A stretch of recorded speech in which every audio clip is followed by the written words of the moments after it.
The ice and the fire. The transport shuttle shuddered as it docked with Kelveris Station, and Tobias Reed pressed his forehead against the frozen viewport, watching the endless white plains of the moon below. 3 months. That's how long he'd be stationed here, trying to bridge centuries of mistrust between humanity and the Rin. The airlock hissed open, and cold air rushed in, not from outside, but from the Rin delegation waiting in the receiving bay.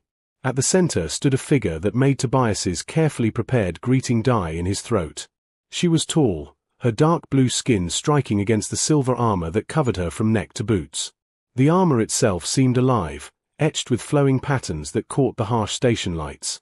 Her white hair was pulled back severely, revealing angular features that would have been beautiful if not for the absolute coldness in her amber eyes.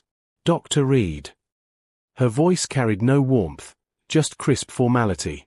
I am Rena Valcor, primary liaison for the Rin Cultural Commission. You will work under my supervision. Yes, of course. It's an honor to. Follow me. Your quarters are in Section 7. We begin cataloging tomorrow at first shift. She turned without waiting for his response, her armored boots clicking against the metal floor. Tobias scrambled to follow, dragging his equipment case. The other Rin delegates parted for Rena like water around stone, their expressions mixing respect with something that looked uncomfortably like fear. His quarters were small but functional, a bed, a desk, a window showing the aurora-streaked sky. Rena stood in the doorway, not entering. The artifact vault is 3 levels down. Do not be late.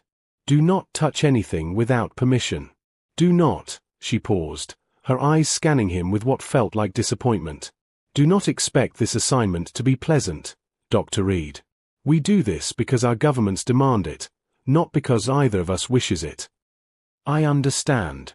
But I hope we can. First shift. Level 3. The door hissed shut before he could finish. Tobias sat heavily on the bed, exhaling slowly.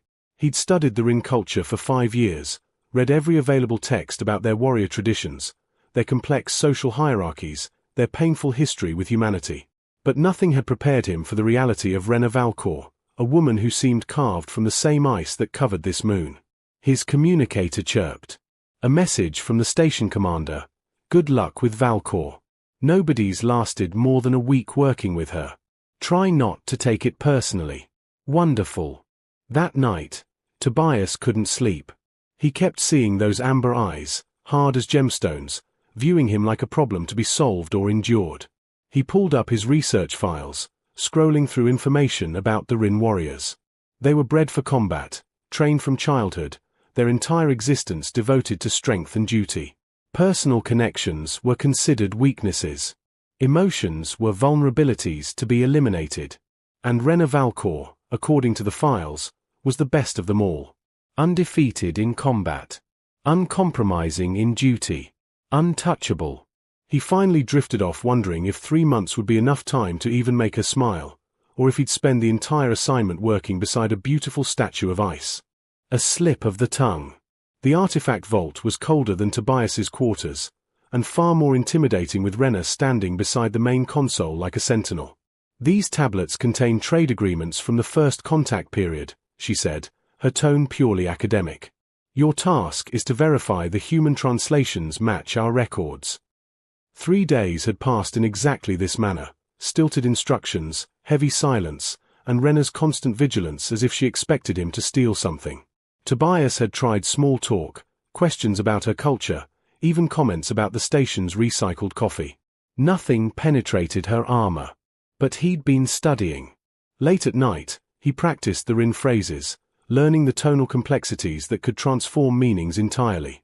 He wanted to show her respect, prove he was serious about this work. On the 4th morning, Rena completed a brilliant analysis of a disputed clause, her tactical mind cutting through centuries of diplomatic confusion in minutes. Tobias looked up from his terminal, genuinely impressed. That's remarkable, Rena. You're so. He switched to the Rin, proud of the phrase he'd memorized. Vashkora. The tablet slipped from her hands. The crash echoed through the vault as ancient ceramic shattered across the floor. But Tobias barely noticed because Rena had gone completely still, her dark blue skin flushing a deep, vivid purple that spread from her cheeks down her neck. Did I say something wrong? Her amber eyes were wide, actually wide, the composure shattered like the tablet at her feet. She opened her mouth, closed it, then turned sharply away from him, one hand coming up to cover her face. You. Her voice was different, smaller, trembling. You called me Vashkora. Formidable, Tobias said quickly. I meant formidable, impressive, That's Vashkora. She still wouldn't look at him, her shoulders rigid. You said Vashkora. The diminutive form. You called me adorable. Tobias felt heat flood his own face. Oh God. I'm so sorry. I didn't mean. Stop. The word came out strangled. Just stop talking. But he could see it now, the way her hands shook slightly as she pressed them against her face, the purple flush spreading to the tips of her ears, visible beneath her white hair. The great warrior Rena Valkor was embarrassed. Not angry. Embarrassed. I really didn't mean to insult you, Tobias said softly. I've been practicing, trying to show respect for your language. Insult. She finally turned back, and something in her expression made his breath catch. Vulnerability, raw and unexpected, flickered across her features. You think, no one has ever. She stopped, visibly struggling for control. Rena. She straightened, reaching desperately for her usual composure, but the purple hadn't faded from her skin. We will continue tomorrow. I need to. There's a security briefing I must attend. It was a lie. They both knew it was a lie. She fled. There was no other word for it. The warrior who had never retreated from anything practically ran from the vault, leaving Tobias standing among the shattered pieces of the tablet and the ruins of her perfect mask. He knelt slowly, gathering the broken ceramic with careful hands, his mind racing. In that moment before she turned away, when her guard had completely dropped, he'd seen something that made his chest tighten with an emotion he couldn't quite name. Loneliness. Deep and aching and trying so hard to hide itself behind layers of silver armor and practiced coldness. That evening, Tobias found himself in the station's gardens, a small dome where plants from various worlds grew in carefully controlled environments. He needed to think, to process what had happened. You shouldn't be here. He turned to find Rena standing near the Earth section, her armor catching the artificial sunlight. But she'd come. Despite everything, she'd sought him out. I'm sorry about earlier, he said carefully. I truly didn't mean. No one has ever called me that before. Her voice was quiet, almost wondering. In my entire life. Warriors are Vashkora, formidable, feared, respected. Never the other thing. She moved closer, and Tobias could see the purple tinge still hadn't completely faded from her cheeks. Do you know what it's like? She continued, her amber eyes meeting his. To be raised as a weapon? To have people step aside when you approach, to see fear in every face, to never be seen as anything but. But you're not just a weapon, Tobias interrupted gently. I've watched you work, Rena. The way you think, analyze, care about getting the history right, that's not a weapon. That's a scholar. A person. The purple deepened. Stop. Why? Because. She looked away, her fingers touching a nearby plant, something from Earth with soft purple flowers. Because I don't know how to be seen that way. I don't know how to be adorable. The word sounded foreign in her mouth. Vulnerable. Tobias took a chance, stepping closer. Maybe you don't have to know. Maybe you just have to be yourself. Myself. She laughed, but it held no humor. I don't even know who that is anymore. Walls coming down. The alert sirens woke Tobias at what the station called midnight, an arbitrary designation on a moon that never saw actual darkness. He stumbled into the corridor to find organized chaos, station personnel moving with urgent purpose. What's happening? Ice pirates, a passing technician shouted. They're demanding tribute or they'll cut our supply lines. All diplomatic personnel report to command immediately. The command center was packed, but Tobias's eyes found Rena instantly. She stood beside the station commander, her armor seeming brighter somehow, her entire bearing transformed into something sharp and dangerous. Their eyes met across the room, and for just a moment, the warrior's mask slipped. She looked concerned. For him. Dr. Reed, you're with Valcor, the commander barked. They're demanding a human and the Rin representative for negotiations. Probably think will be easier to intimidate together. The pirate ship was a patchwork of salvaged vessels welded into something barely functional but heavily armed. Tobias and Rena sat across from their leader, a scarred the Rin male whose amber eyes held nothing but contempt. This station sits in our territory, he growled. You want to do business here, you pay. Simple. Your territory. Rena's voice could have frozen the air. By what claim? By right of strength. Something you'd understand, warrior. He leaned forward, grinning. Though I hear the mighty Rena Valcor has gone soft lately, spending her days playing with human artifacts, and his eyes slid to Tobias with cruel amusement, human pets. Tobias felt Rena tense beside him, but her voice remained level. Insults won't help your position. My position is simple.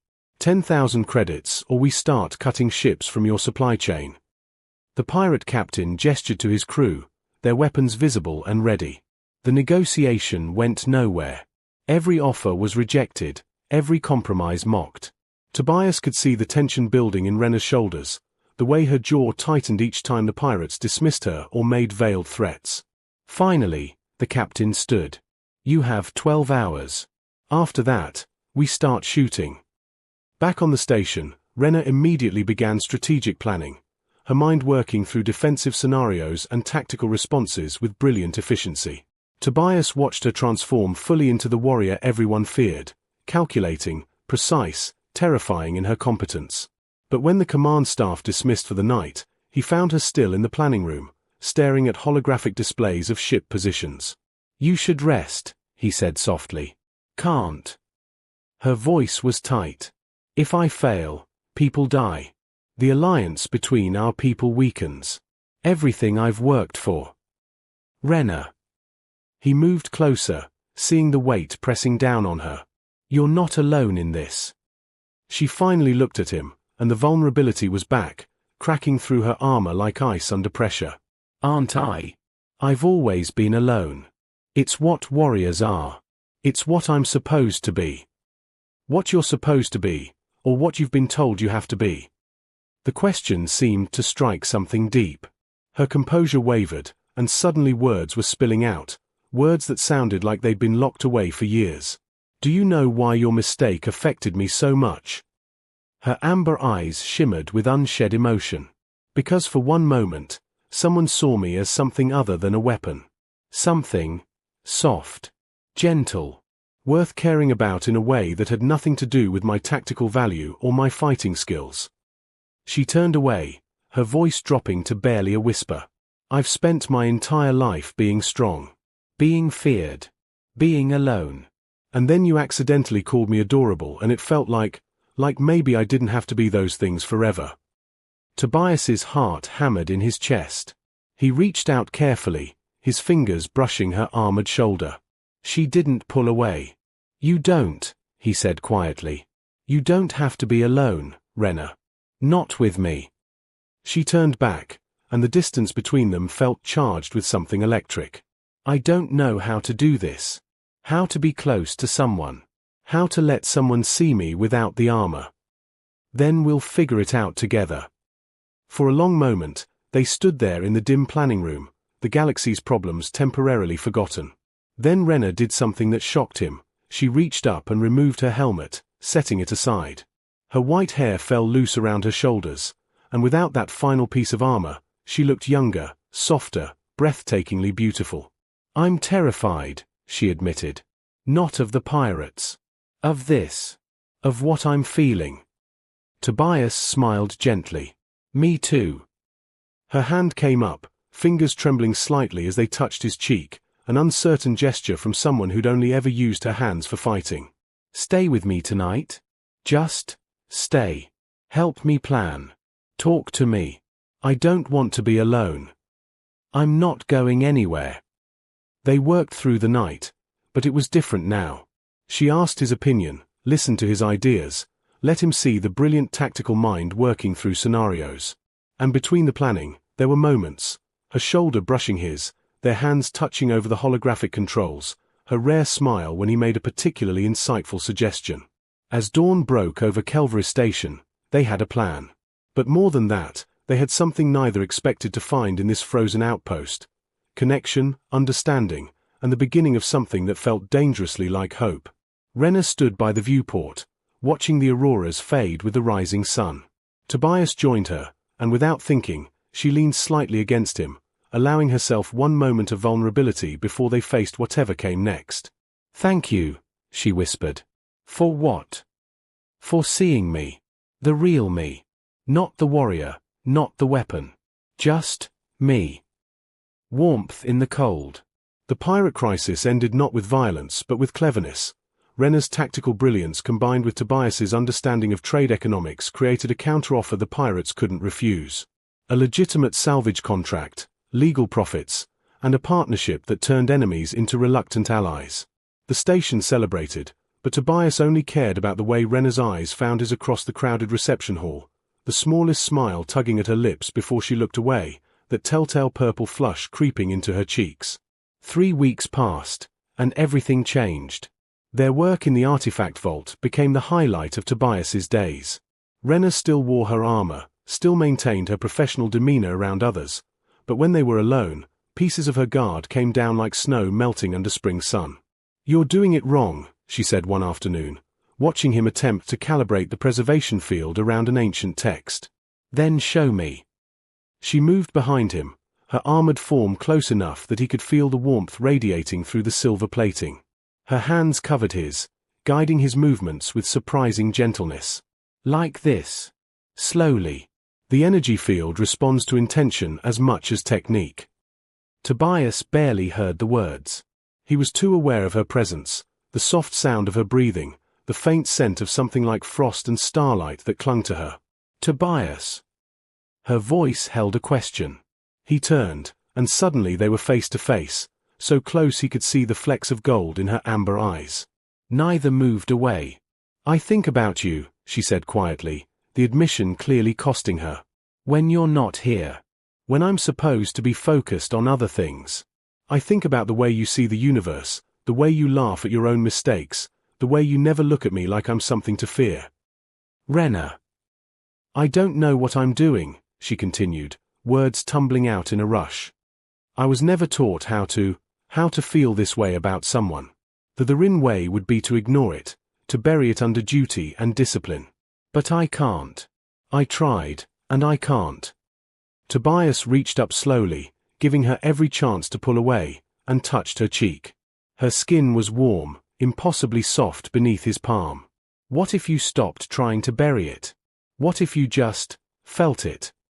Her eyes closed, and she leaned into his touch like a flower turning toward the sun. "That terrifies me more than any battle ever has." "I know. Me too." That evening, Tobias invited her to the observation deck, a rarely used section of the station with panoramic views of Kelveris's frozen surface and the aurora-filled sky above. She came without her helmet, her white hair loose, wearing lighter armor than usual. Each small change felt like a gift, a piece of trust offered. "I brought something," Tobias said, pulling out a small audio device. "Music from Earth. I thought, maybe you'd like to hear it." He pressed play, and soft melody filled the observation deck, something classical, gentle, full of emotion that needed no translation. Renna stood transfixed, her eyes wide. "This is beautiful. What is it called?" "Clair de Lune. Moonlight. It reminded me of this place. Of you." She turned to him, and the vulnerability in her expression made his breath catch. "No one has ever shared their culture with me like this. As a gift, not a duty. There's so much I want to share with you, Renna. So much I want to know about you." They sat by the viewport, and for the first time, she talked about her childhood, the brutal training, the constant pressure to be perfect, the loneliness of being set apart from others her age. She spoke of victories that felt empty, of standing on battlefields wondering if this was all her life would ever be. And then, Tobias prompted gently. And then a clumsy human called me adorable by mistake, and everything I thought I knew about myself started to crack open. She laughed, a real laugh that transformed her entire face. You broke me, Tobias Reed. I prefer to think I helped you find what was already there. She looked at him with such intensity it felt like being seen straight through to his soul. Teach me your language better. I want to understand the words you use, the way you think. So he did. They spent hours with her repeating phrases, her musical accent turning English into something exotic and beautiful. She was a quick study, brilliant and focused, but occasionally she'd stumble over a word and blush that deep purple, and Tobias would find himself smiling helplessly. What? She demanded, catching his expression. You're adorable when you're learning. I am not, but she was fighting a smile. That's not fair. You can't use that word. Why not? It's true. She stood abruptly, nervous energy radiating from her. Because when you say it, I feel. I don't know how to describe it. Like I'm falling and flying at the same time. Tobias stood too, closing the distance between them. That's not a bad thing. Isn't it? For a warrior. For someone who's supposed to be. Forget what you're supposed to be. What do you want to be? The question hung between them, heavy with possibility.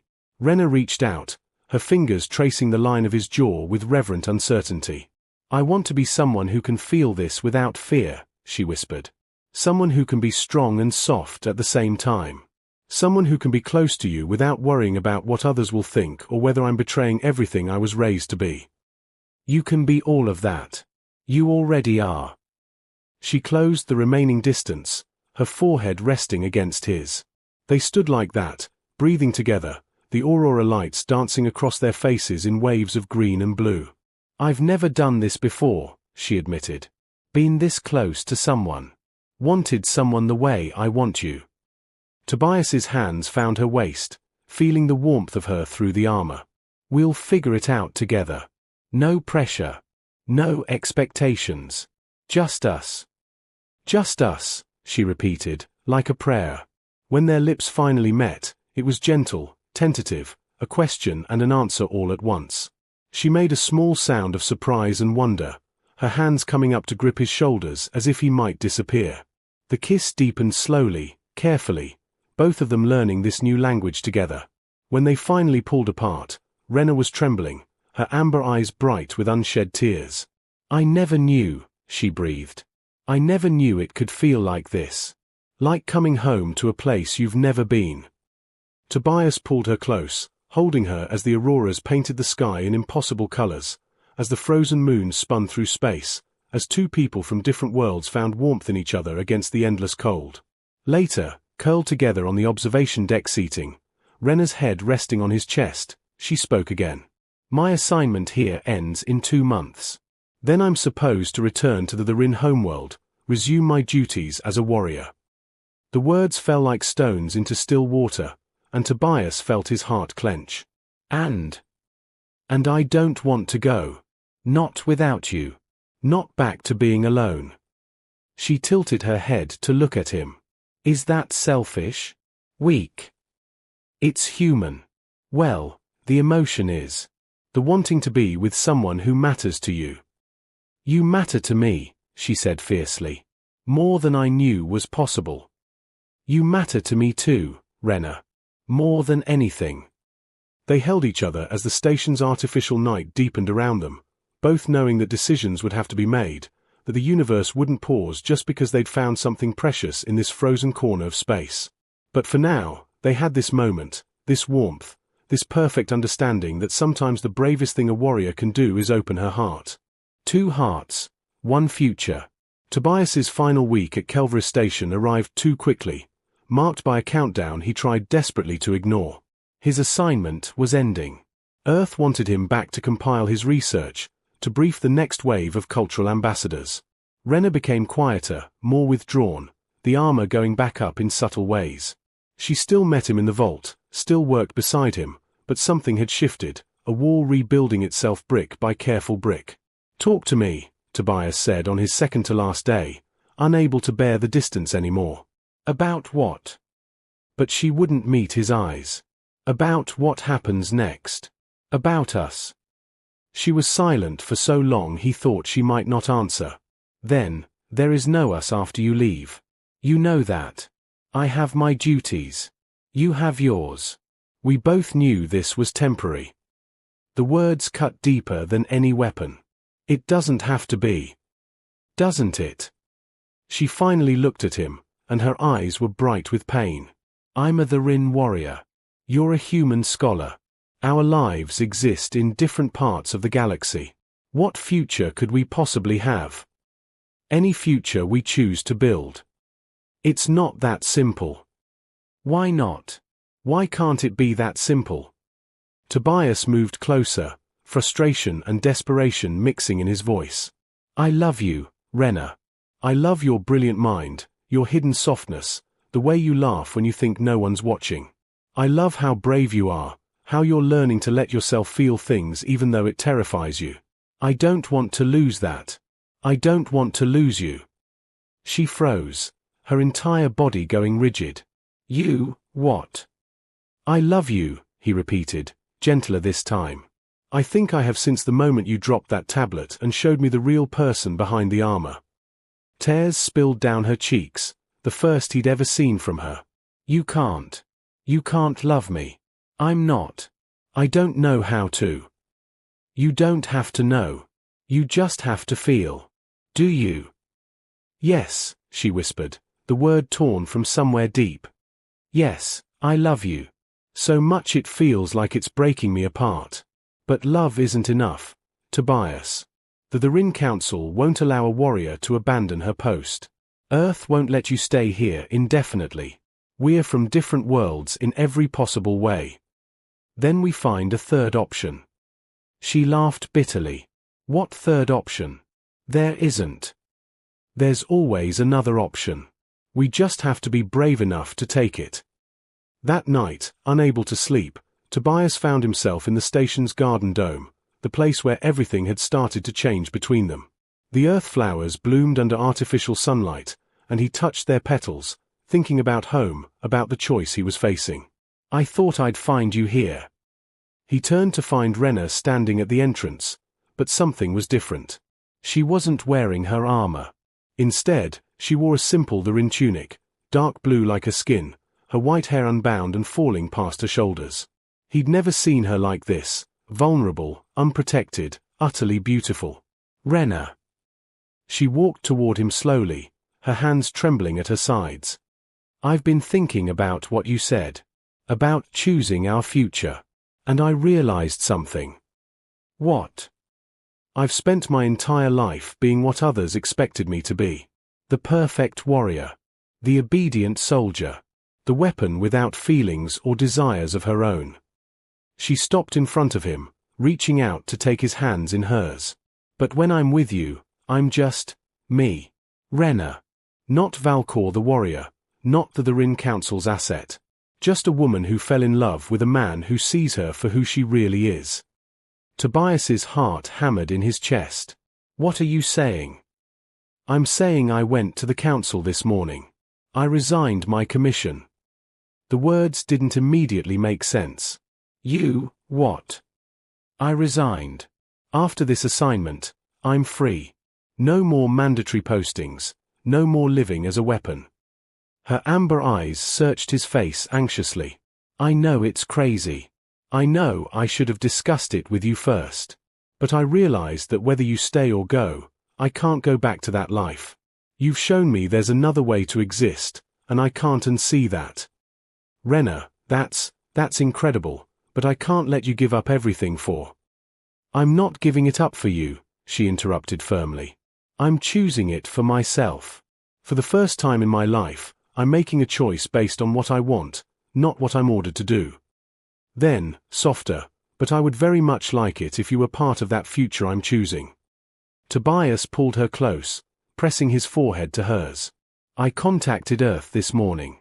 Asked for a permanent posting here at Kelveris Station.